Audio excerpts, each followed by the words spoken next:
Bonjour et bienvenue. Dans cette présentation, on va parler de la gestion des professeurs dans la nouvelle version de l'application de gestion scolaire EcoGuide.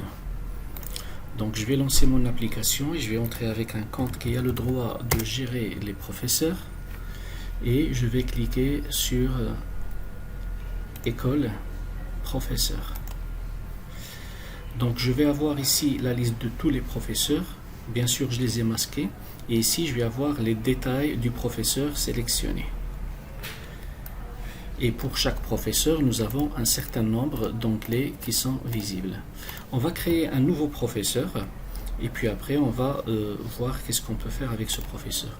Donc, on va taper son code. C'est son matricule. Et je vais taper son nom. Prof test. Son prénom. Son prénom et son nom. Prénom test, sa date de naissance. Donc vous choisissez l'année comme ça.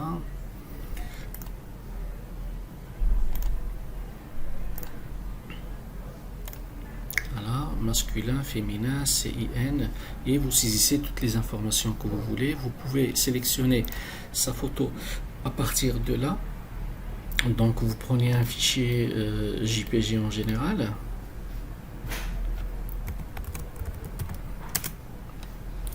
Je sais pas, est-ce que j'ai des fichiers JPG ici?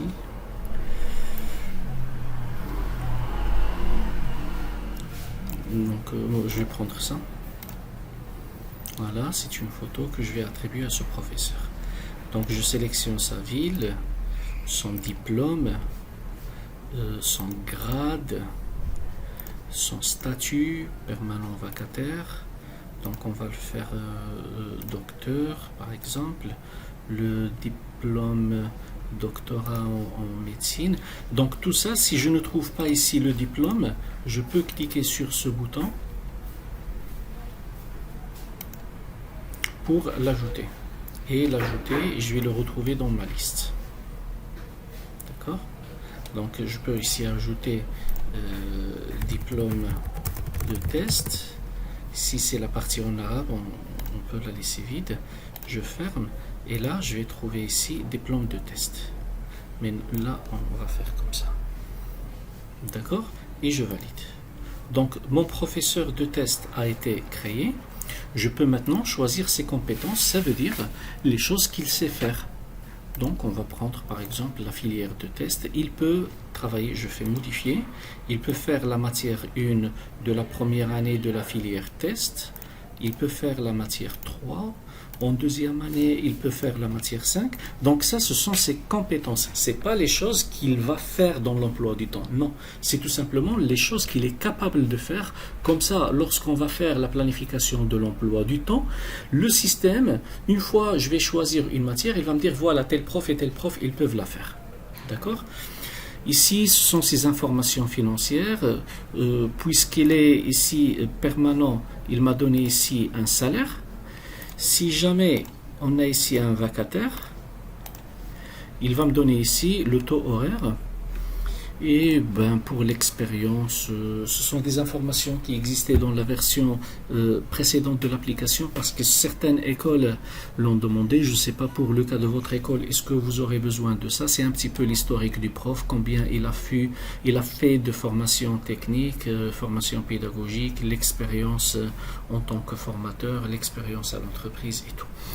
Là, ce sont ces informations en arabe qui peuvent être utiles si on veut imprimer des états avec la langue arabe. Et pour les disponibilités, c'est très important, lorsque je vais négocier avec un prof au début de l'année, quelles sont les disponibilités pour les prendre en considération quand je vais concevoir l'emploi du temps. Donc je peux modifier et dire comme quoi il est disponible le lundi de 8h à midi, le mardi et le samedi par exemple de 14h à 18h. Et je valide. Donc ça, pour mon prof de test, c'est le prof qui est sélectionné ici, il est disponible dans ça. Quand je vais concevoir l'emploi du temps, comme on va le voir dans la vidéo qui présente l'emploi du temps, tout ça sera pris en considération. Et les documents, là c'est un espace dans lequel je peux scanner les documents, par exemple la carte nationale, le diplôme, le CV, tous les documents qui sont fournis par le professeur et les archiver d'une façon électronique. Donc une fois j'ai le document archivé, scanné plutôt, je peux le sélectionner, le prendre, je prends ça, le prendre, lui donner un titre, un descriptif et l'ajouter, et elle est là, et elle est consultable à n'importe quel moment. À chaque fois que j'aurai besoin de ce document, je peux l'ouvrir et je vais le retrouver, soit qu'il soit sa structure. On accepte ici des formats doc, des formats Excel, des formats PDF, des formats JPG. Donc je peux mettre tout type de document. Bien sûr, je peux le modifier et le supprimer quand je veux. Et il va rester archivé pour le prof et disponible à la consultation de toutes les personnes qui ont le droit de gérer les documents. Ce bouton, il va permettre d'imprimer la liste des professeurs en cours. Qui sont les professeurs en cours? Ce sont les professeurs qui ont une séance dans l'emploi du temps de cette année scolaire. Donc il va me donner juste les personnes qui ont déjà des séances. Et là, ça va me donner un état de tous les professeurs sur toutes les années avec leur adresse, numéro CN, GSM et autres. Là, c'est pour la notification par SMS des profs. On va le voir dans un autre module. Et la notification par email aussi, on va le voir dans un autre module. Voilà, nous avons vu dans cette vidéo comment gérer les professeurs, leurs compétences, leur disponibilité, leurs documents au niveau de la nouvelle version de EcoGuide. Merci.